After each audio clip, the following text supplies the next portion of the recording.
तो भाइयों, मैं अनुराग। आज मैं बात करने जा रहा हूँ इतिहास के एक महत्वपूर्ण शासक अजातशत्रु के बारे में, जिसका शासनकाल 492 ईस्वी ईसा पूर्व से 460 ईसा पूर्व तक है।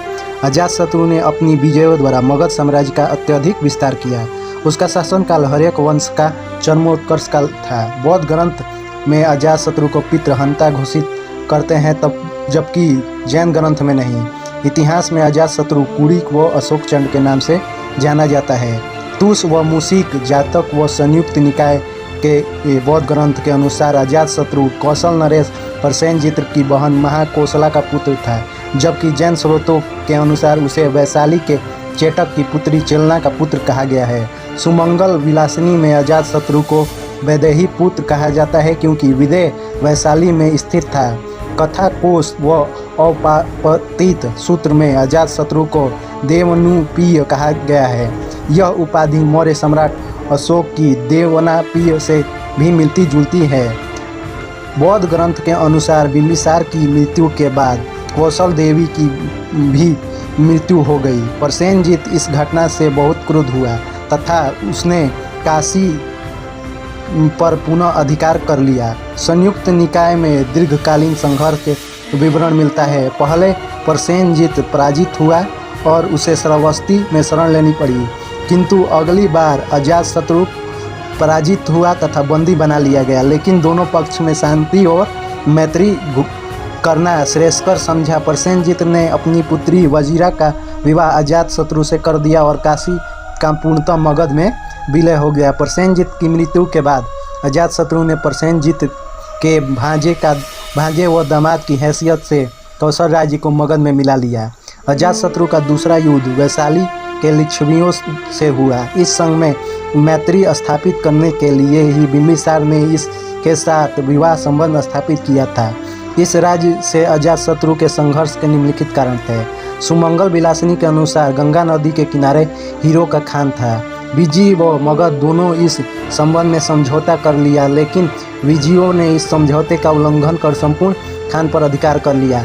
जैन साहित्य के अनुसार बिंबिसार ने वैशाली के राजा चेटक की पुत्री व अपनी रानी चेलना के पुत्र हल व बेहल को अपना प्रसिद्ध हाथी सेयगण व 18 लड़ियों की एक हीरे का हार भेंट किया था। राजा बनने के पश्चात अजातशत्रु ने अपनी रानी पद्मावती के उकसाने पर इन दोनों वस्तुओं की मांग की। इस पर हल व बेहल अपने नाना चेटक के पास भाग गए। चेटक ने उन्हें लौटाना अस्वीकार कर दिया। इस पर अजातशत्रु ने लिच्छवियों के विरुद्ध युद्ध घोषित कर दिया। वस्तुतः मगध व वज्जी संघ के बीच संघर्ष गंगा नदी के ऊपर नियंत्रण स्थापित करने के लिए हुआ था, क्योंकि गंगा पूर्वी भारत में व्यापार की प्रमुख माध्यम थी। लिच्छवी पर विजय प्राप्त करने के लिए अजातशत्रु भारी तैयारी की थी। वैशाली के सामने गंगा तट पर पाटली ग्राम में एक सुदृढ़ दुर्ग का निर्माण करवाया था। महात्मा बुद्ध ने अजातशत्रु के मंत्री वर्षकार से अपना मत व्यक्त किया था कि विजय को तभी पराजित किया जा सकता है जब वह अपरिणीय धर्म का पालन करता रहेगा। वर्षकार ने 3 वर्षों तक प्रयास द्वारा विजय संघ का विश्वास प्राप्त किया। वह विजय संघ में फूट डालने में सफल रहा। अजातशत्रु का एक मंत्री सुनिधि था। जैन ग्रंथों के अनुसार नियवारीय सूत्र में उस चेटक लिच्छवी का प्रधान था। उसने 9 लिच्छवी, 9 मल तथा काशी कौशल के 18 गणराज्य को एकत्र कर मगध नरेश के विरुद्ध 36 राज्यों के विशाल संघ का एक संयुक्त मोर्चा बनाया। राधा मुकुंद मुखर्जी के अनुसार चेटक के सिंधु सौवीर वत्स अवंती के राजाओं से वैवाहिक संबंध थे, अतः वे भी संयुक्त मोर्चे का संघर्ष में शामिल हुए। राय चौधरी के अनुसार कौशल व विजय संघ के संघर्ष पृथक पृथक घटनाएं नहीं थी, अपितु मगध की प्रभुता के विरुद्ध लड़े जाने वाले समान युद्ध का ही एक अंग था।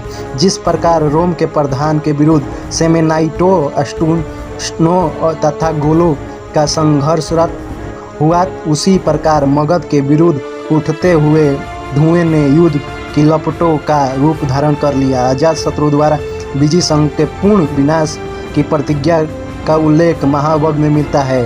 अट कथा के अनुसार अजातशत्रु ने कूटनीति व भेद नीति दोनों का एक साथ प्रयोग किया। लिच्छवी की एकता को नष्ट कर दी। मगध व वैशाली के बीच 16 वर्षों तक संघर्ष चलता रहा। मखली गोसाल ने जो 562 ईसा पूर्व गत हुए इस युद्ध को चलते हुए देखा था। 36 संघ जिनके विरुद्ध लड़ाई छेड़ी गई थी 546 ईस्वी पूर्व तक भी टूटे हुए कुशल काम काज चलता रहा, क्योंकि उस वर्ष अपने यहाँ की महान ज्योति भागवत महावीर के निर्माण के अवसर पर उन्हें सार्वजनिक प्रकाश वर्ष का आयोजित किया था। उपवास के दशाओं के अनुसार इस संघर्ष में अजातशत्रु ने 2 नए युद्ध यंत्रों रथ मुसल तथा घूम कर मसालों के प्रहार करने वाला रथ, आधुनिक टैंक के व मशाली कंटक का प्रयोग किया, जिससे मगध की विजय सुनिश्चित हो गई। भगवती सूत्र में अजातशत्रु को विजय संघ का विजेता कहा गया है। विजय संघ को परास्त करने के बाद अजातशत्रु ने मल्ल संघ को परास्त कर पूर्व उत्तर प्रदेश के बड़े भूभाग पर मगध का नियंत्रण स्थापित कर लिया। आर्य मंजूश्री मूल कल्प के अनुसार अजातशत्रु के राज्य में मगध, काशी, अंग व वैशाली के प्रदेश थे। अवंती राज प्रदोत के आक्रमण के भय से अजातशत्रु ने अपनी राजधानी राजगिरी का दुर्गीकरण करवाया। संभवतः प्रदोत व अजातशत्रु में कोई प्रत्यक्ष युद्ध नहीं था। वत्सराज उदयन अजातशत्रु की पुत्री पद्मावती के विवाह कर मगध अवंती के बीच सलाहकार बन गया। राय चौधरी के अनुसार प्रसा के फेडरिक द्वितीय की तरह अजातशत्रु ने अपने पिता की नीति का पालन किया। उसका शासन हर्यक वंश का चरमोत्कर्ष काल माना जाता है।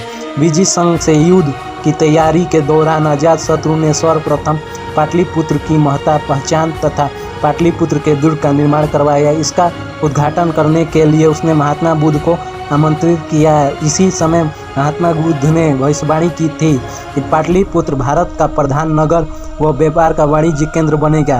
ऐसा प्रतीत होता है कि पहले जैन धर्म से प्रभावित था, परंतु बौद्ध हो गया। बौद्ध धर्म के इतिहास में अजातशत्रु का बुद्ध से भेंट करना एक महत्वपूर्ण घटना मानी जाती है।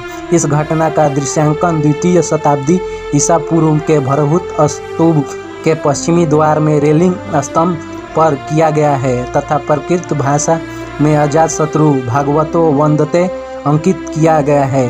अजातशत्रु के शासनकाल के 8वें वर्ष बाद बुद्ध का महापरिनिर्वाण हो गया। बुद्ध के महापरिनिर्वाण के पश्चात अजातशत्रु कुशीनगर गया तथा वहां से बुद्ध की अस्थि अवशेषों को अपने साथ लाया तथा राजगीर में स्तूप का निर्माण कराया तथा राजगीर में 18 बौद्ध विहारों का जीर्णोद्धार करवाया। अजातशत्रु ने दावा किया कि महात्मा बुद्ध क्षत्रिय थे, मैं भी क्षत्रिय हूँ।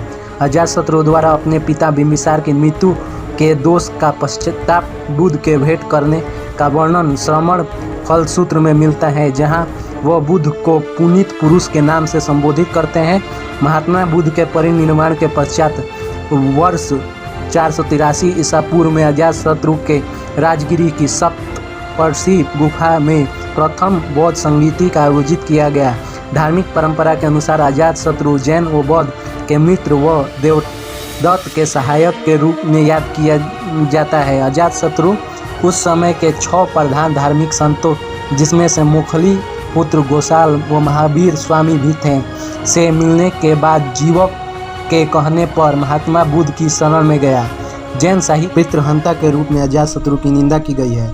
अजातशत्रु अपनी पत्नी के साथ महावीर स्वामी के दर्शन के लिए वैशाली गया था तथा मुक्त कंठ से जिसकी प्रशंसा की। देवदत्त के प्रभाव के कारण प्रारंभ में अजातशत्रु बुद्ध विरोधी था। बुद्ध ने भी कहा था, मगध राज अजातशत्रु बुरे लोगों का मित्र व साथी और सहयोगी है।